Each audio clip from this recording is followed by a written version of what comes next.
ہے اس کا ذکر میں نے کیا ہے. وہ ہے سیاست امیروں کی اور چند لوگوں کی, یہ ہے سیاست غریبوں کی اور محنت کشوں کی. ہم نے یہ کب سے فیصلہ کیا تھا کہ ہماری سیاست جو رہے گی وہ محنت کشوں کی اور غریبوں کی رہے گی, اور نہ صرف باتوں کے ساتھ لیکن عمل کے ساتھ اور کام کے ساتھ ہم اس کا نتیجہ بتائیں گے. اب 4 سال پورے ہو رہے ہیں, 4 سال میں کافی کچھ نتیجہ سارے ملک میں نظر آ رہا ہے, اور اس لیے اسی نتیجے کو میں بلوچستان میں بھی دیکھنے کے لیے آیا ہوں. میں آخر میں آپ کا نہایت شکر گزار اور ممنون ہوں, آپ نے بڑی تکلیف اٹھائی ہے.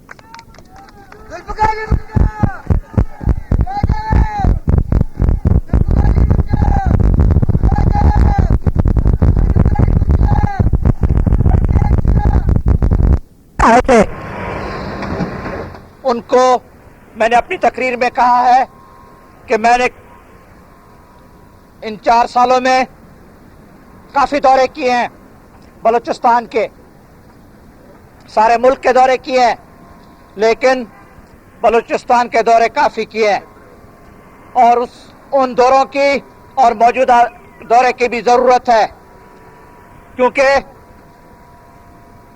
یہ دورے جو ہیں یہ اور میرے عوام کے ساتھ رابطے کو بڑھانے کی کوشش ہوتی ہے, اور اسی خیال سے میں یہ آج کچہری بھی آپ کے ساتھ کر رہا ہوں.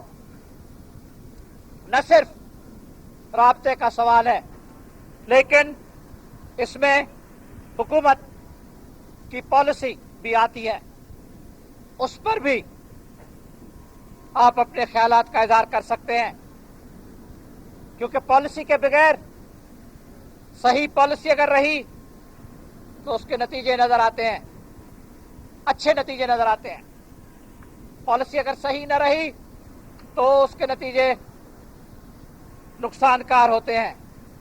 لیکن ایک اور بات بھی ہے, وہ یہ ہے کہ کبھی حالات ایسے ہوتے ہیں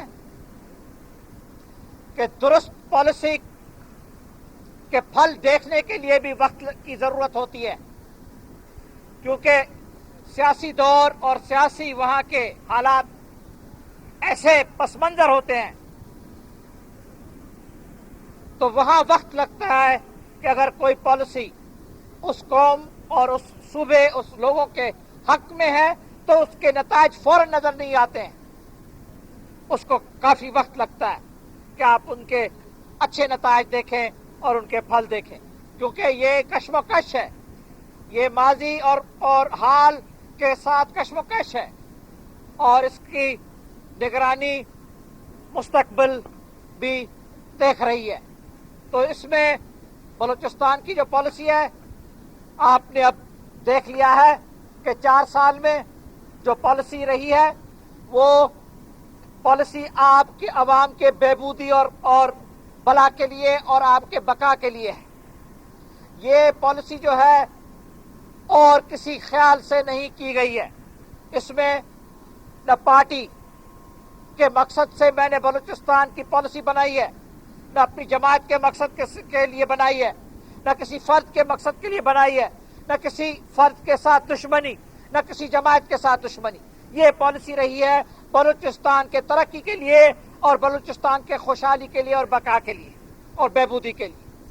اب جناب یہ کھلی کچہری ہے, اس کھلی کچہری میں آپ بڑے خوشی سے اپنے خیالات کا اظہار کریں.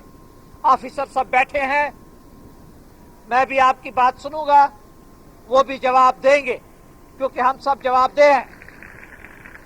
لیکن ایک بات سن لیں, وہ اچھی طرح سے آپ سن لیں کہ اب میں یہ کہہ سکتا ہوں اور دعویٰ سے کہہ سکتا ہوں, پورے اعتماد سے کہہ سکتا ہوں کہ میری ذات کا سوال نہیں ہے, میری پارٹی کا سوال نہیں ہے. یہاں اب انشاءاللہ تعالی ماضی کا دور پھر بلوچستان میں کسی صورت میں نہیں آ سکتا ہے. یہ تو فیصلہ ہو چکا ہے 4 سال کے اندر, اب یہ مکمل فیصلہ ہے. سیاست آپ کیسی بھی مستقبل میں چلائیں, کون بھی آئے, کس کی بھی حکومت آئے,